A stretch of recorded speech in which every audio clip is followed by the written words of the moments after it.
where do we start? Because again, it can be daunting. Don't try to think of getting 100% data quality, because if tomorrow, you had cleaned your entire database and you had no bad data, your interaction folks, you had no tickets, in 5 minutes you would.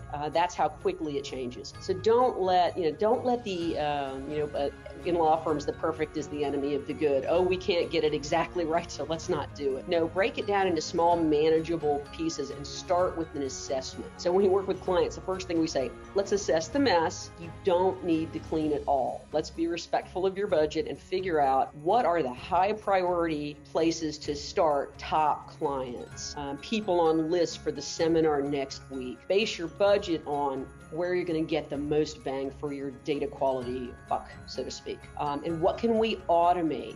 How can we allocate resources to handle this? And then how will we put in, after we've got it all clean, because I've got a lot of clients we work with, it's been 10 years since they've done any data quality at all. Where can we start now? And then once we get to a good point, how do we make sure we never get into this place again?